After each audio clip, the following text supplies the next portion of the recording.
মুসা নবীর ঘরে, ফেরাউনের ঘরে কাজের বুয়া, কাজের মহিলা মুসা নবীর উপরে ঈমান এনে ফেলছে। মুসা আলাইহিস সালামকে দেখছে, কোন এক ভাবে তার ঈমান প্রকাশ পেয়ে গেছে, সে ঈমানদার। ফেরাউন জানার পরে তাকে শাস্তির মুখোমুখি করছে। কি শাস্তি দিতেছে ফেরাউন? ফেরাউনের শাস্তি হলো এই কাজের মহিলাকে সাজা দেওয়ার জন্য ফেরাউন বিশাল বড় কড়াইয়ের ভেতরে তেল গরম করছে। তেল 5 মিনিট তেল গরম করলে তার ভেতরে যদি মাছ ছেড়ে দেওয়া হয়, মাছ ভাজি হয়ে যায়। কিন্তু তাফসীরে আছে ফেরাউন 3 দিন 3 রাত তেল গরম করছে। 3 দিন 3 রাত, 3 দিন 3 রাত তেল গরম করার পরে এই তেলের কড়াইয়ের সামনে ওই মহিলাকে হাজির করেছে। হাজির করে ফেরাউন বলে, এখনো সময় আছে, মুসা আর হারুনের রব ছাইরা দাও, যদি না ছাড়ো তাহলে কিন্তু এই তেলের ভেতরে বাজি করবো তোমার। মহিলা বলে, আমার জীবন যাইতে পারে কিন্তু আমি ঈমান ছাড়ব না, আমি জীবন দিব কিন্তু ঈমান ছাড়ব না। ফেরাউন বলল, এই ঘরের ভেতরে না এই মেয়েটার বাচ্চাগুলা কাজ করে, বাচ্চাগুলারে লয়ে আয়, কারণ মায়ের দিলে বাচ্চার মায়া বেশি।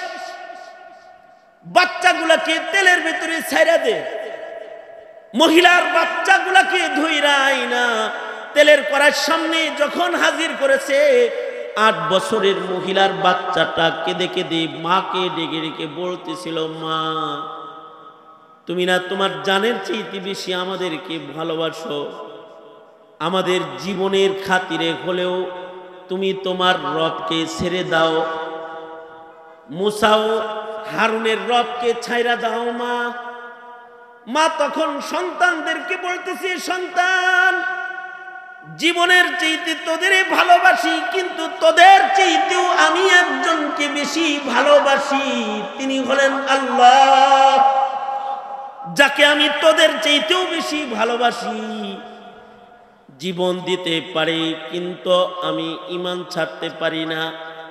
আর সন্তানেরা রে, ওই যে যেটাকে তেলের কড়াই দেখতেছো, ওইটা তেলের কড়াই না, ওইখানে আমার মাওলা তোমাদের অপেক্ষা করতেছে। ওখানে যদি তোমাদেরকে ফেলা হয়, ওটা তেলের কড়াই নয়, ওটা হবে রবের দিদারের দরওয়াজা, যাইবা আর রবের মুলাকাত পাইবা।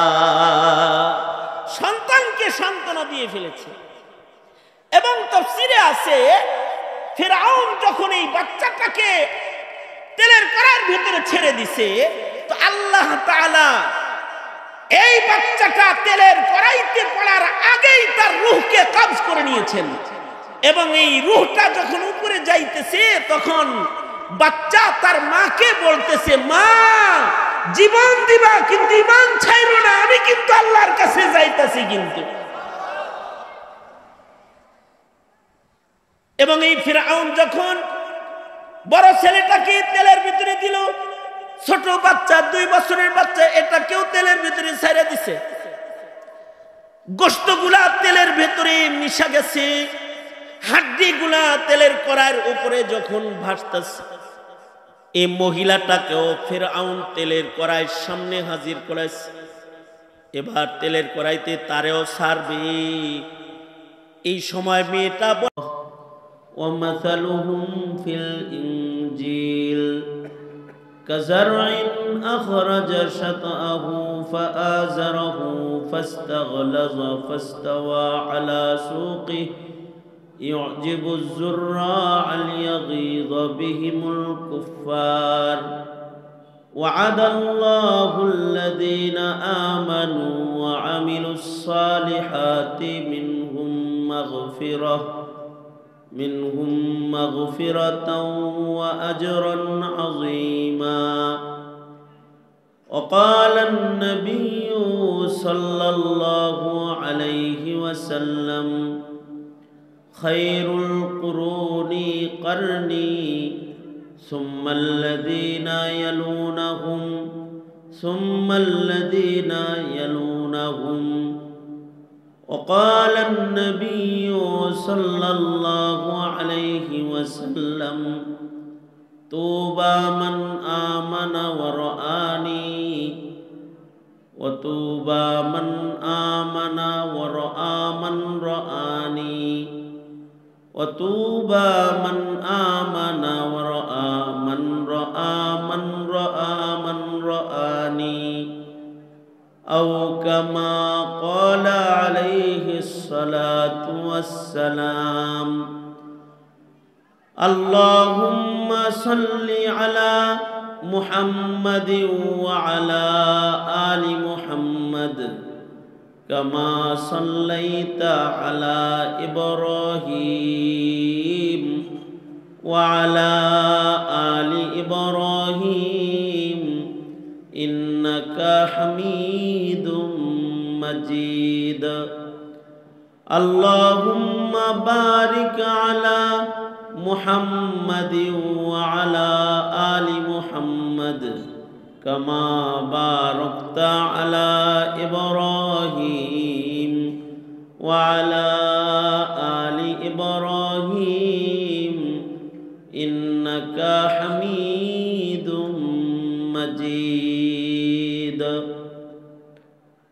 কওমি সংগঠন শাহরাস্তি উপজেলা আয়োজিত মহতি ইসলামী মহাসম্মেলনের মোহতারাম সাদার, মোহতারাম সভাপতি, উপস্থিত হযরত বুজুর্গ উলামায়ে কেরাম, সম্মুখপানে সমবেত দিন প্রিয়, ইসলাম প্রিয়, দিনদার ইমানদার মুমিন মুসলমান ভাইরা, পর্দার আড়াল থেকে আলোচনায় শামিল মা বোনেরা, বিশ্বজগতের মালিক, বিশ্ব প্রতিপালকের বিশ্ব দরবারে কালিমাত শকর যে মহান রব্বুল আলামিন অত্যন্ত দয়া করে, মায়া করে, ভালোবেসে রহমতি বরকতি জান্নাতের টুকরা বাগানে উম্মতের ওলামাদের সোহবতে আল্লাহ তাআলা আমাদের আশার বসার তৌফিক দান করেছেন।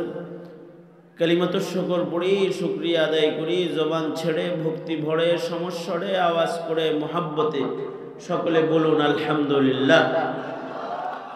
এত সময় পর্যন্ত আকাবির, হযরত, মুরব্বী, উলামায়ে কেরামের জবান থেকে পূর্ণুর নসিহাত, নুরানি নুরানি কথা, বিশেষভাবে উজানির হজরতের আলোচনা আপনারা শুনতেছিলেন। একেবারে মাহফিলের শেষ ভাগেই আমি আপনাদের সামনে বসে গেছি, বরকতের নিয়তে আয়াত হাদিস আপনাদের সামনে পেশ করেছি। এগুলোকে সামনে করে খুব সংক্ষেপে কিছু কথা। দিন যাইতেছে, আমরা কিয়ামতের কাছাকাছি হইতেছি, আর জমানায়ে নবুয়ত থেকে দূরে সরতেছি। জমানায়ে নবুয়ত থেকে যত দূরে যাইতেছি তত জমানার মূল্য কমতেছে, আর জমানার মানুষের মূল্যও কমতেছে। যত কিয়ামতের কাছাকাছি যাব তত জমানা ভয়ঙ্কর হবে, জমিনের মানুষও ভয়ঙ্কর হবে। আর যত পিছনের দিকে যাব তত জমানায় নবুয়তের কাছাকাছি সময় পাব, মানুষগুলো ভালো পাবো, জমানাটাও ভালো পাবো। এই জন্য দিন যায় তো আমরা কিয়ামতের দিকে আগাই। যায় দিন, ভালো যায়, যেটা আসে এটা নিম্নমানের আসে। আল্লাহর রাসূল সাল্লাল্লাহু আলাইহি ওয়াসাল্লাম বলেন, খায়রুল কুরুনি কারনি, সবচেয়ে ভালো যুগ হলো আমার যুগ। খায়রুল কুরুন, স্বর্ণযুগ, আমাদের নবীজির যুগ। এরপরে সুম্মাল্লাযীনা ইয়ালুনাহুম সুম্মাল্লাযীনা ইয়ালুনাহুম, নবীর যুগের পরের যুগ, নবীর যুগের চাইতে তুলনামূলক নিম্নমানের। এর পরের যুগ আরো নিম্নমানের, এর পরের যুগ আরো নিম্নমানের। এভাবে দিন যত যাইতেছে তত জমানা ও জমিনের মানুষ নিম্নমানের হইতেছে, আর পেছনে যত যাব তত ভালো মানুষ পাব। এই কারণেই আল্লাহ পাকের ফয়সালা হলো জমানা নতুন আসবে কিন্তু রং পুরাতন থাকবে। জমিনে মানুষ নতুন হবে, জমানা নতুন হবে, যুগ নতুন হবে, জমানা ডিজিটাল হবে, বিজ্ঞানময় হবে। পৃথিবীর মানুষ আধুনিক মানুষ হবে, কিন্তু মানুষগুলার ভেতরে রং আল্লাহ তাআলা, মানুষগুলার ঢং আল্লাহ তাআলা পছন্দ করেন হলো পুরান যুগের পুরান রঙের। নতুন যুগের মানুষের রং আল্লাহর পছন্দের না, নতুন যুগের মানুষের ঈমান ও আল্লাহ পাকের পছন্দের না। আল্লাহ পাকের কাছে পছন্দনীয় ঈমান হলো পুরান যুগের পুরান ঈমানদার। আল্লাহ পাকের কাছে পছন্দের চরিত্র হইল পুরান যুগের মানুষের পুরান চরিত্র। এই কারণে সূরা ফাতিহার ভেতরে প্রত্যেক রাকাতে রাকাতে আল্লাহ তাআলা আমাদেরকে দোয়া করায়। সূরা ফাতিহা ছাড়া কি নামাজ হয়? হার রাকাতে রাকাতে সূরা ফাতিহা পড়তে হয়, আর সূরা ফাতিহার ভেতরে দোয়া করতে হয়, আল্লাহ নতুন যুগে আমাকে আপনি পুরান আদর্শ দান করেন। ইহদিনাস সিরাতাল মুস্তাকিম সিরাতাল্লাযীনা আন'আমতা আলাইহিম। যেই রঙের উপরে চলে মানুষ পুরস্কৃত হয়েছে। এখানে এই যে এটা কি চটপটির দোকান? এর চটপটি বেচা এখন হয় নাই, মেঘেও এর তারায় নাই, আওয়াজ করে। এর ঘটিবাটির আওয়াজ শুনছেন কত?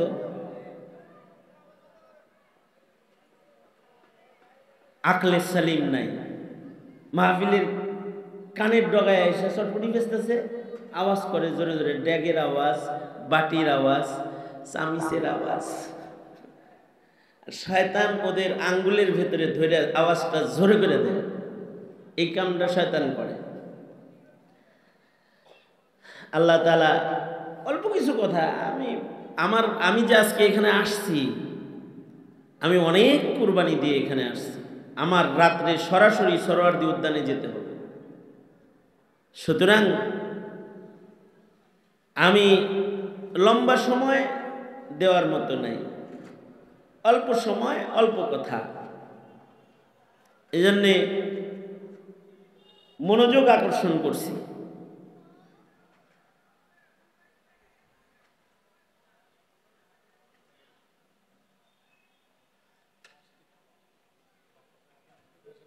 তা এ কারণেই সূরা ফাতিহায় দোয়া কি? দোয়া হলো, আল্লাহ আপনি আমাকে পুরান মানুষদের অনুসরণ করার তৌফিক দান। যেই কাজ করে পুরানরা আপনার কাছ থেকে পুরস্কার পাইছে, সেই কাজগুলা আমাকে করার সুযোগ দান করেন, যোগ্যতা দান করেন। আমিন বলেন। এ কারণে সূরা ফাতিহার শেষে আমিন বলতে হয়। যে ওগো আল্লাহ, আপনি আমাদেরকে ওই পথে পরিচালিত করেন যে পথে চলে পুরান মানুষরা পুরস্কার পাইছে, মুনাম আলাই। সেই পথে আল্লাহ আপনি আমাদেরকে পরিচালিত করেন। তার মানে জমানার নতুন, কিন্তু আমাদেরকে পুরান রং দান করেন, পুরাতন আদর্শ দান করেন। আমি তখন জেলখানার ভিতরে পত্রিকা যায়, তবে সকালের পত্রিকা সন্ধ্যায় যায়। আপনারা যেমন সকাল হওয়ার আগেই পত্রিকা পান, তাই না? হ্যাঁ, ঘুমের থেকে উঠে দেখে যে পত্রিকা হাজির আছে। কিন্তু জেলখানার ভিতরে যে পত্রিকা যায়, এটা সন্ধ্যাবেলায় যায়। ওটা যাইতে যাইতে পড়তে পড়তে আগে জেলখানার গেটের পুলিশরা, অফিসাররা পত্রিকাটা আগে পড়ে, পইড়া এই পত্রিকাকে লুলা আতুর বানায়। লুলা আতুর বানানো বুঝছেন? মানে হলো জরুরি খবর যেগুলো আছে, এগুলো কেসি দিয়ে কাইটা এগুলোকে ওখানে রেখে দেয়। পত্রিকার চোখ নাই, কান নাই, নাক নাই, একটা কাটা পত্রিকা ভিতরে যায়। আমি কয়েকদিন পত্রিকা কিনছিলাম, যখন আল্লামা জুনায়েদ বাবুনগরী রহমতুল্লাহ আলাইহি ইন্তেকাল করলেন, তখন আমি পত্রিকা কিনছি কয়েকদিন। উদ্দেশ্য হলো আল্লামা বাবুনগরীর জানাজাটা কেমন হলো, তার ইন্তেকালের পরে দেশের অবস্থা কি হলো, পত্রিকায় কি আসে, এগুলো একটু পড়েই দেখি, এই নিয়তে পত্রিকা কিনছি। কিন্তু জেলখানার গেট থেকে এই খবর জেনে জেনে আসে, এগুলো কাইটা শুধু সিনেমা আর বিভিন্ন বিনোদনের পাতাগুলা ভিতরে গেছে। বুঝলেন এই কথাটা? নায়ক নায়িকার পাতা, সিনেমার পাতা, বিনোদন পাতা, সংস্কৃতির পাতা, এইগুলা গেছে। কি আর করবো, টাকা দিয়ে কিনছি, যাই আইছে তাই পড়ার মতো যা আছে কিছু পড়ি। তো ওখানে একটা আর্টিকেল দেখলাম। আর্টিকেলটা হলো পান্তা ভাতের উপকারিতা। আর্টিকেলের শিরোনাম কি? হ্যাঁ, ফজিলতুল পান্তা ভাত, এটা হলো শিরোনাম। আমার কাছে এই শিরোনামটা বড় পছন্দ হয়েছে। এটার কারণ কি? এটা পড়ার একটা আকর্ষণ আমার দিলে আসছে। এইটার একটা কারণ হলো আমি 1 বছর পান্তা ভাত খাইছি। বুঝলেন নাই? 1 বছর খাইছি পান্তা ভাত। কেমনে? মনে করেন রাতের খাবারটা জেলখানায় রান্না হইছে হইল বেলা 12টায়। সেই খাবার বিভিন্ন রুমে রুমে যাইতে যাইতে গেছে হইল বেলা 4টায়। 12টা 1টায় রান্না হইছে, ভাতটা পড়ছে কয়টায়? 4টায়। 5টার সময় আমাদেরকে লকআপ বন্দি করে সেলের ভেতরে দিয়ে দেওয়া হয়েছে। জেলের ভেতরে জেল, তার নাম সেল, এটার ভিতরে দেওয়া হয়েছে। ভাতটা তখন ঢুকাইছি কোথায়? জেলের থেকে সেলে। সেলে ঢুকানোর পরে মাগরিব গেছে, এশা গেছে। এশার পরে ভাত নিয়ে বসছি। 12টার রান্না করা ভাত এশার সময় যদি হাতে লন তাহলে তো খুব গরম গরম পাইবেন, না কি বলেন? হ্যাঁ, এইটা খাওয়ার একমাত্র তরিকা হলো পানি দিয়া কাঁচামরিচ আর পেঁয়াজ। 1 বছর এটা খাইছি না পানি ভাত। এই 1 বছর যে পানি ভাত খাইলাম, এ কারণে পানি ভাতের কি উপকারিতা এটা পড়ার আগ্রহটা বেশি। যে খাই যেহেতু এইটা আর কয়দিন খাওয়ান লাগবো, তার মানে ঠিক এইটা ফজিলতটা পড়ে লই। অনেক উপকারিতা পড়লাম। পান্তা ভাতের ফজিলত, পান্তা ভাতের উপকারিতা, এগুলো পড়লাম। হিন্দুস্তান থেকে এক বুজুর্গ আসছিলেন আমাদের বাংলাদেশে। তো ওনার সামনে দস্তরখান বিছানো হয়েছে, তরকারি সব দেওয়া হয়েছে, কিন্তু ভাত আনে না, মেজবান ভাত আনে না। তো উনি কয়, ক্যা ভাই চাউল লাও, ভাত আনো। তো বাড়িওয়ালায় কয়, হজরত গরম চাউল চুলার থেকে নামতেছে, গরম ভাতটা আনতেছে, এটা বলছে। বুজুর্গ বললেন, কেন ঠান্ডা ভাত নাই? ঠান্ডা ভাত নাই, ঠান্ডা ভাতটাই আনো। কারণ হলো আমার কাছে ঠান্ডা ভাত গরম ভাতের চেয়ে বেশি পছন্দ। এটা উনি বললেন। আমার ভিতরে খটকা হইল। জেলখানায় পড়লাম ফজিলতুল পান্তা ভাত, আর উনিও কয় পান্তা ভাত ওনার কাছে প্রিয়। কারণটা কি এটা জানা দরকার। তাই আমার প্রশ্ন হইল যে, হযরত পান্তা ভাত আপনার কাছে পছন্দ কেন, জানতে চাই। পত্রিকায় পান্তা ভাতের ফজিলত পড়ছিলাম, তাতে দিল জুড়ায় নাই। কিন্তু ওনার একটা পান্তা ভাতের ফজিলত শোনার পরে, ওনার কাছে পান্তা ভাত কেন প্রিয় এটা শোনার পরে আমার চোখের পানি গড়ায় পড়ছে। তো উনি বললেন, মৌলানা, গরম ভাতের জন্ম হইছে কিয়ামতের কাছাকাছি, আর পান্তা ভাতের অস্তিত্ব জন্ম হইছে জমানায়ে নবুয়তের কাছাকাছি। ওইটার চাইতে এটার ভেতরে বরকত বেশি। আল্লাহু আকবার কাবীরা, আল বারাকাতু মা কাবিরিকুম। পান্তা ভাতটা হইল আকাবির ভাত। কি ভাত? হ্যাঁ, এটা তুলনামূলক মুরব্বী ভাত। এটার জন্ম, গরম ভাতটা কেবল জন্মাইছে না। আর মুরব্বীকে কথা বলো না, মুরব্বী কোনটা? মুরব্বী তো পান্তা ভাত। তো বরকত তো ওই আকাবিরের লোকে। কারণ হলো এই ভাতটা নবীর যুগের কাছাকাছি জন্ম। এই কারণে সাহাবায়ে কেরামের বড় দাম। যারা রাসূলকে দেখেছে ঈমানের সাথে, তাদের মূল্য অনেক বেশি। আল্লাহর রাসূল সাল্লাল্লাহু আলাইহি ওয়াসাল্লাম বলেন, তুবা মান আমানা ওয়া রাআনি।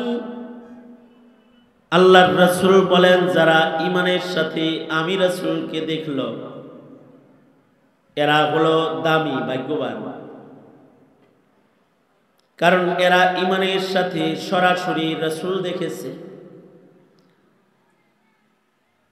নবীজির যুগটা হলো সবচেয়ে উত্তম যুগ। জমানায় নবুয়তের ভেতরে সবচেয়ে শ্রেষ্ঠ জমানা হলো আমার নবীর জমানা। আগের মানুষরাও নবী দেখছে, যে যত ভালো পয়গম্বর দেখছে তার ঈমান তত ভালো। বড় পয়গম্বরের জিয়ারত যার হইছে তার ঈমানও বড়। এ কারণে বড় বড় পয়গম্বরদের ইতিহাস আল্লাহ তাআলা আল্লাহর কোরআনে এনেছেন। যেমন মুসা নবীরে যারা দেখছে, ইব্রাহিম আলাইহিস সালাতু ওয়াস সালামের জমানার ইতিহাস আনছেন। খলিলুল্লাহকে যারা দেখেছে, খলিলুল্লাহর ঔরসে যারা জন্মগ্রহণ করেছে, তাদের ঈমান, খলিলুল্লাহর ঘরে যিনি আছে তার ঈমান আল্লাহ কোরআনে বর্ণনা করেছেন। ইসমাঈলের জবাহের ইতিহাস বর্ণনা করেছেন, জাতিরে ঈমান শিখাইছেন। আবার কালিমুল্লাহর যুগের বর্ণনা জায়গায় জায়গায় বনি ইসরাইলের বর্ণনা দিয়ে গোটা কোরআন আল্লাহ তাআলা ভরে দিয়েছেন। এমনকি হাদিসের কিতাবে ওয়াকিআতু বনি ইসরাইল, বনি ইসরাইলদের ইতিহাস আলাদা করে মুহাদ্দিসিনরা নিজেদের কিতাবে এনেছেন। ইমাম বুখারী নিজেও এনেছেন। তার মানে তারা নবী দেখছে। বনি ইসরাইলে হাজার হাজার পয়গম্বর আইছে। এই পয়গম্বরদেরকে যারা দেখেছে তাদের ইতিহাস বর্ণনা করেছেন। কারণ যারা রাসূল দেখেছে তাদের ঈমান আলাদা ঈমান। যেমন হযরত আসিয়া কালিমুল্লাহ দেখেছেন, ওনার ঈমান আলাদা ঈমান। কেমন ঈমান? ফিরআউন যখন হযরত আসিয়াকে ফাঁসি দিয়েছে, রশি গলায় পেঁচায় ফাঁসি না, হাতগুলাকে পেরেক দিয়া আটকায়া দিছে, পায়ের ভেতরে পেরেক দিয়া কাঠের তক্তার ভেতরে আটকায়া দিছে, ঘাড়ের ভিতরে বুকের ভিতরে পেরেক দিয়ে আটকায়া দিছে, মাথার উপর দিয়া চামড়ার নিচ দিয়া খুলির উপর দিয়া পেরেক দিয়া আটকায়া দিছে। আর এই পেরেক দিয়া ওনাকে ঝুলায় রাখছে। বড় কষ্টে যখন রূহ বাইর হইতাছে, হযরত আসিয়ার ঈমান আল্লাহ তাআলা আল্লাহর কালামে আলোচনা করেছেন।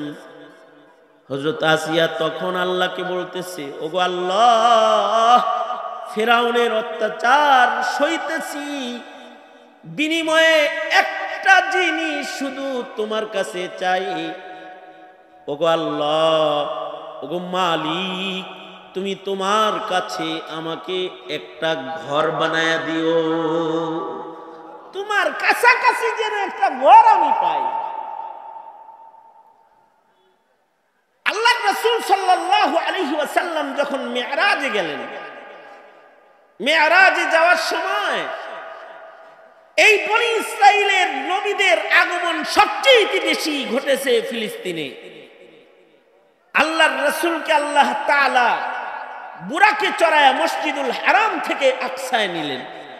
লিনুরিয়াহু মিন আয়াতিনা, আল্লাহ পাকের নিদর্শন আল্লাহ দেখাইবেন এই জন্য নিছেন। কি কি নিদর্শন নবীজি দেখছেন সব বর্ণনা না করলেও কিছু কিছু বর্ণনা করছেন। যেমন আল্লাহর রাসূল বলেন, আল্লাহর নবী বলেন, আমি যখন মেরাজের পথে চলতেছিলাম, মসজিদুল আকসার দিকে যখন যাইতেছিলাম, মিশর এরিয়া যখন আমি বুরাকে চড়ে পার হইতেছিলাম, তো নিচের দিকে বুরাকটা যখন মুসা নবীর কবর বরাবর গেছে, তখন আমি নিচের দিকে তাকায় দেখি পয়গম্বর মুসা কবরের ভেতরে নামাজ পড়তেছে। সুবহানাল্লাহ, আস্তে করে বলেন, কে নামাজ পড়তেছে? মুসা আলাইহিস সালাতু ওয়াস সালাম কবরে নামাজ পড়তেছে। নবী আলাইহিস সালাম মেরাজ থেকে এসে আল্লাহর রাসূল বলে, সাহাবীরা, তোমরা যদি আমাকে যদি মুসা নবীর এলাকায় লইয়া যাও, তাহলে আমি মুসা নবীর কবর দেখায় দিতে পারবো। এটা মুসা নবী। পৃথিবীতে আমাদের নবী ছাড়া পৃথিবীর কোন পয়গম্বরের কবর শনাক্ত নাই, কোন নবীর কবর নিশ্চিত শনাক্ত নাই। মানুষ বিভিন্ন কবরের উপরে নাম লিখে রাখছে, কিন্তু নিশ্চিত না এগুলো, যেটা অমুক নবীর কবর, এটা অমুক নবীর কবর, নিশ্চিত না। পৃথিবীর কোন পয়গম্বরের কবর কোনটা এটা শনাক্ত নাই। একজন নবী ছাড়া শুধুই মাত্র আমাদের নবীর কবর নির্ধারিত কোথায় আছে, এটা কিয়ামত পর্যন্ত নিশ্চিতভাবে দেখানো হবে। এটা সাইয়্যিদুল মুরসালিন মুহাম্মাদুর রাসূলুল্লাহ সাল্লাল্লাহু আলাইহি ওয়াসাল্লামের কবর, এইটা নবীজির কবর, এটা নিশ্চিতভাবে দেখানো হবে।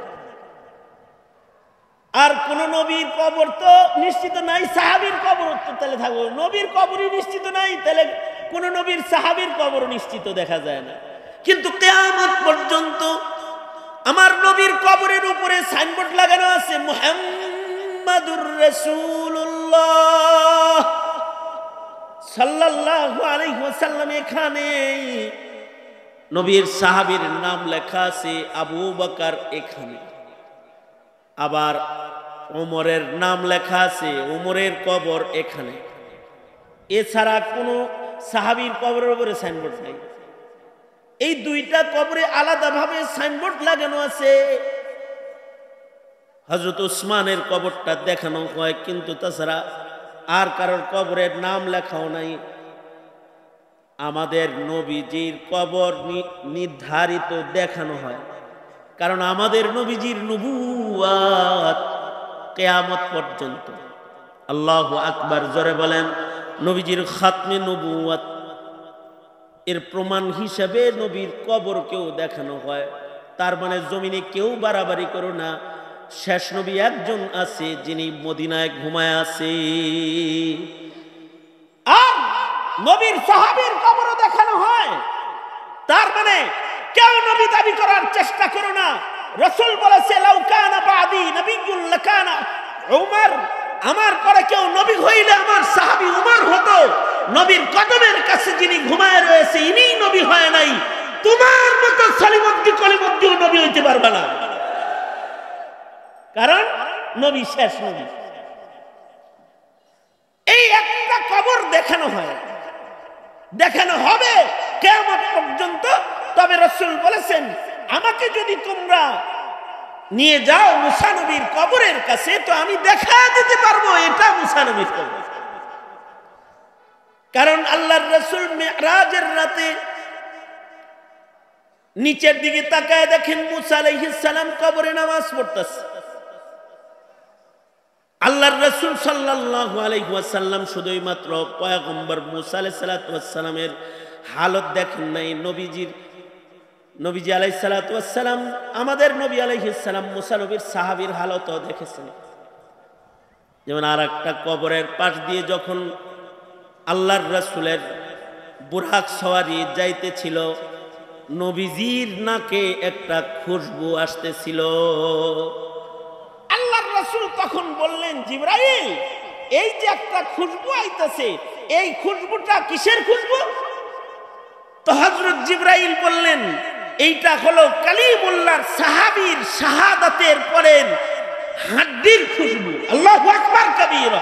তার মানে নবীজি হযরত মুসা আলাইহিস সালাতু ওয়াস সালামের ইতিহাস শুনাইছেন যে মুসা নবীর ঘরে, ফেরাউনের ঘরে কাজের বুয়া, কাজের মহিলা মুসা নবীর উপরে ঈমান এনে ফেলছে। মুসা আলাইহিস সালামকে দেখছে, কোন এক ভাবে তার ঈমান প্রকাশ পেয়ে গেছে, সে ঈমানদার। ফেরাউন জানার পরে তাকে শাস্তির মুখোমুখি করছে। কি শাস্তি দিতেছে ফেরাউন? ফেরাউনের শাস্তি হলো এই কাজের মহিলাকে সাজা দেওয়ার জন্য ফেরাউন বিশাল বড় কড়াইয়ের ভেতরে তেল গরম করছে। তেল 5 মিনিট তেল গরম করলে তার ভেতরে যদি মাছ ছেড়ে দেওয়া হয় মাছ ভাজি হয়ে যায়। কিন্তু তাফসীরে আছে ফেরাউন 3 দিন 3 রাত তেল গরম করছে। 3 দিন 3 রাত,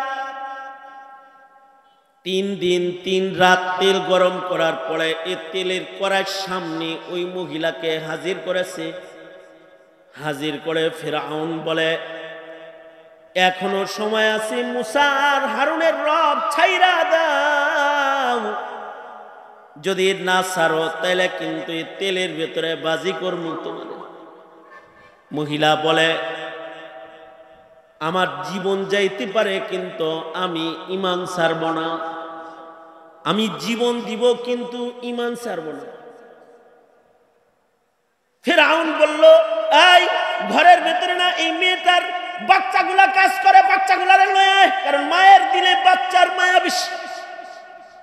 বাচ্চাগুলাকে তেলের ভেতরে ছাইরা দে।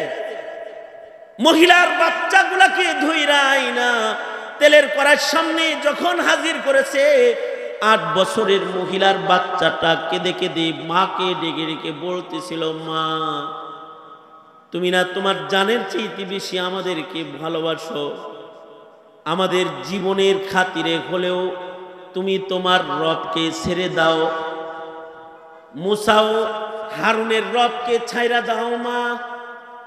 মা তখন সন্তানদেরকে বলতেছে, সন্তান জীবনের চাইতে তোদের ভালোবাসি, কিন্তু তোদের চাইতেও আমি একজনকে বেশি ভালোবাসি, তিনি হলেন আল্লাহ, যাকে আমি তোদের চাইতেও বেশি ভালোবাসি। জীবন দিতে পারি কিন্তু আমি ঈমান ছাড়তে পারি না।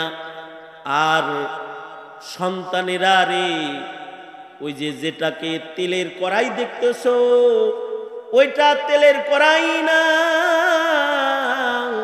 ওইখানে আমার মাওলা তোমাদের অপেক্ষা করতেছে।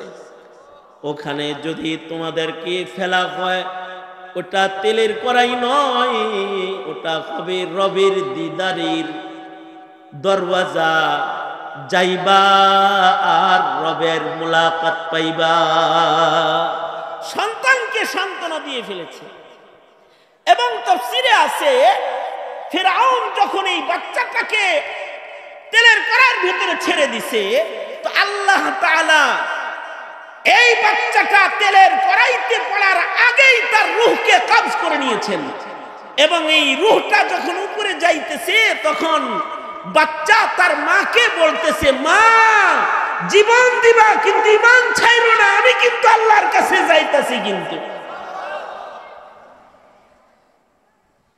এবং এই ফিরআউন যখন বড় ছেলেটাকে তেলের ভিতরে দিল, ছোট বাচ্চা 2 বছরের বাচ্চা এটাকেও তেলের ভিতরে ছাইরা দিছে। গোশতগুলা তেলের ভিতরে মিশা গেছে, হাড্ডিগুলা তেলের কড়াইয়ের উপরে যখন ভাসতেছে, এই মহিলাটাকেও ফিরআউন তেলের কড়াইয়ের সামনে হাজির করেছে। এবার তেলের কড়াইতে তারেও ছাড়বে। এই সময় মেয়েটা